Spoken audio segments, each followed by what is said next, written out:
8 जगहों पर हमले अमेरिका की तरफ से किए गए हैं। अमेरिका ने ईरान में 8 स्थानों पर हमले किए। बंदर अब्बास, सिरिक, बुशहर पर मिसाइलें दागी।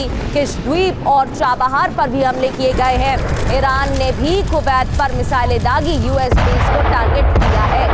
एक एक कर तस्वीरें भी आपको दिखाएंगे। सबसे पहले TV9 भारतवर्ष पर ये तस्वीरें आप देख रहे हैं।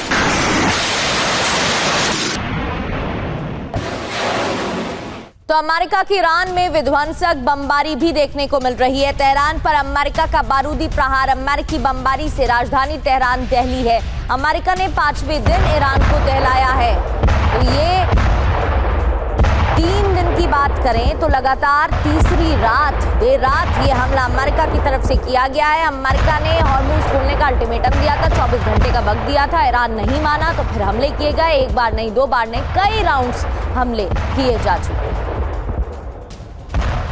वहीं यूएई पर भी ईरान का बारूदी प्रहार देखने को मिल रहा है। ईरान की तरफ से भी पलटवार जारी है और ईरान ने अबू धाबी पर हमला किया है। अबू धाबी में कई धमाकों की खबर भी है। यूएई पर ईरान का हमला, ये देखिए तस्वीरें, धुएं का गुबार उठता हुआ दिखाई दे रहा है।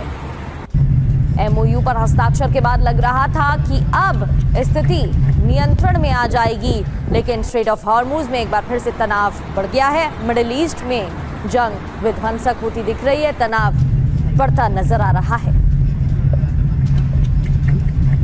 तो दक्षिणी पूर्वी ईरान में सबसे नया अटैक, अभी इस वक्त की बड़ी खबर, सरोवन में हमले का सबसे नया वीडियो सामने आया है। अमेरिकी स्ट्राइक में विध्वंसक तबाही देखने को मिल रही है।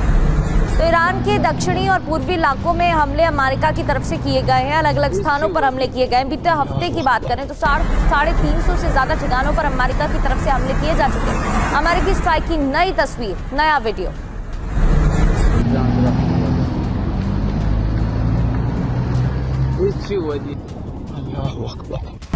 और हमारे साथ खास मेहमान भी जुड़ गए हैं। मेजर जनरल अनुज माथुर सर हमें ज्वाइन कर चुके हैं और डॉक्टर अभिषेक भी हमें ज्वाइन कर चुके हैं। सबसे पहले माथुर सर, आपका मैं रुख करना चाहूंगी। जिस तरीके से विध्वंसक जंग होती दिखाई दे रही है, साफ है इसका असर तो दुनिया पर पड़ ही रहा है, लेकिन ईरान कह रहा है कि स्ट्रेट ऑफ हॉर्मुज में वो झुकने को राजी नहीं है और अमेरिका ने तो अब टोल वसूलने की बात तक कह दी है। तो वो अमेरिका जो ईरान से कह रहा है कि टोल वसूलना सही नहीं है, नियमों के अनुसार नहीं है, अगर वो भी खुद यही करेगा तो फिर क्या होगा सर? जय हिंद प्रगति, हैप्पी मॉर्निंग। देखिए, अमेरिका का बिल्कुल क्लियर सिस्टम मानना है और अमेरिका की एक ऐसी गले की फांस ये हॉर्मुज बन चुका है कि जब तक वो पूरी तरह से हॉर्मुज को खुलवा नहीं लेगा, मुझे नहीं लगता कि अमेरिका कहीं ना कहीं पीछे हटने वाला है।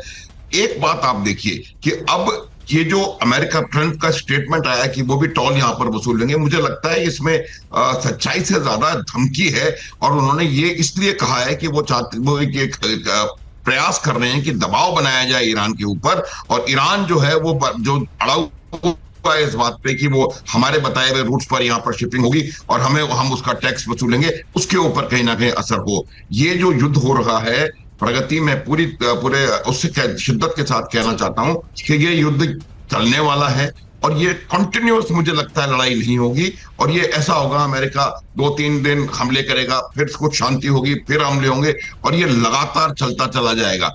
इसका मकसद ये रहेगा प्रगति, एक इंपॉर्टेंट इशू ये है कि वो प्रयास करेंगे कि ईरान के ऊपर आर्थिक रूप से इतना दबाव पड़े कि वो अमेरिका की शर्तें मानने पर तैयार हो। हॉर्मुज के बंद होने से जितना असर बाकी खाड़ी देशों पर है या पूरी वैश्विक अर्थव्यवस्था पर है, उससे ज्यादा असर मुझे नजर आता है कि वो ईरान की अपनी अर्थव्यवस्था पर हॉर्मुज के बंद होने से होता है। हालांकि वो प्रयास कर रहे हैं कि कोई ऑल्टरनेट रूट ढूंढे, लेकिन उनके ऊपर भी उतना का उतना ही असर हो रहा है।